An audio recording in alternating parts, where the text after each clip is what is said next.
du moins l'événement, entre guillemets comme ça, a encore prouvé l'incapacité de ceux qui se prennent pour l'État algérien de gérer même des moutons. Ils ont importé des moutons pour l'Aïd et ils ont des problèmes d'importation, de distribution, de revente, etc. Quand un État est incapable de gérer une importation de moutons, non, de moutons nés à l'étranger, ah tiens, ça c'est bien, hein, des moutons nés à l'étranger, en Roumanie, en Hongrie, je ne sais pas quoi, là, etc., qui ont été payés peut-être à 100 dollars tête, par tête, corruption et pot de vin non compris, etc., que cet État a été incapable de gérer la distribution de ces moutons. Si tant est, il fallait les importer.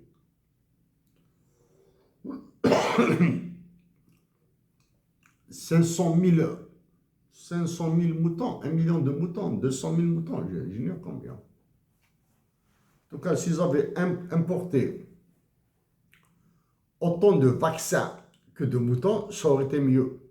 Okay. Pourquoi je parle des vaccins? Je parle de la santé. Je ne reviens pas ici. Ils sont en train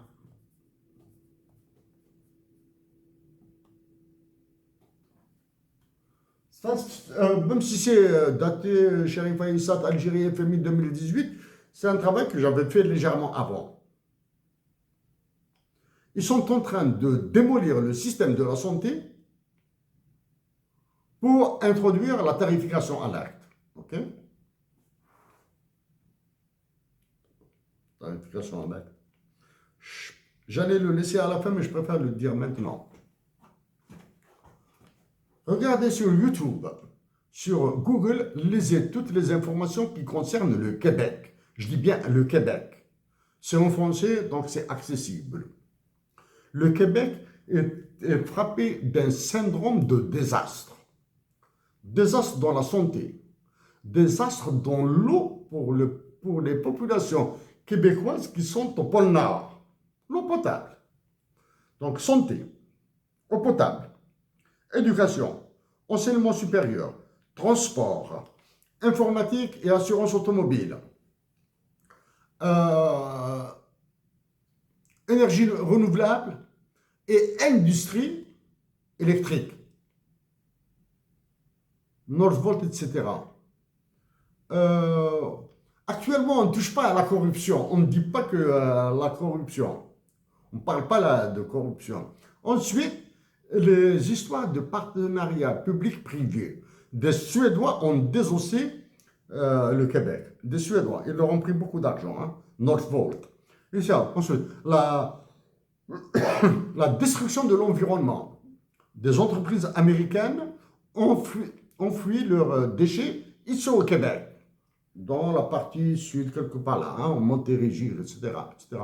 Donc, vous lisez et vous écoutez ce qui se dit, vous lisez quelques articles de presse, vous suivez deux, trois fois 5 minutes de débat parlementaire à l'Assemblée, vous allez entendre parler d'une commission indépendante, mais qui n'a pas un pouvoir judiciaire. Ça, c'est pour noyer le poisson dans l'eau. Donc, si le Québec au Canada vit tous ces problèmes, quel est le niveau de complexité des problèmes en Algérie, au Maroc, en Tunisie et dans toute l'Afrique? Même parlons maintenant de l'Algérie. Quand vous lisez la presse, vous aurez l'impression que vous lisez la presse française. Vous allez lire des petites salades de crimes contre les enfants, la sexualité, etc. Hein? De la pédophilie, de la pornographie enfantine, etc. Vous allez lire toutes ces salades-là. Hein? Maintenant, au moins, si là, ça parle, ça parle. Est-ce que c'est démocratique ou pas démocratique? Ça, c'est une autre histoire. La démocratie, dans un milieu capitaliste, ultra-capitaliste, démocratie, c'est tout le monde qui se tient le ventre pour le licenciement. Au Québec, il reste une chaîne de télévision. C'est la télévision publique. Et quand on parle de télévision publique, ça veut dire tu te la fermes. Tu peux aborder, parler, ton intérêt, ton directeur, etc. Tu peux parler. Tu peux dire Trump, etc. Tu peux dire le milliardaire Trump, etc. Mais ça ne règle pas de problème. Bon.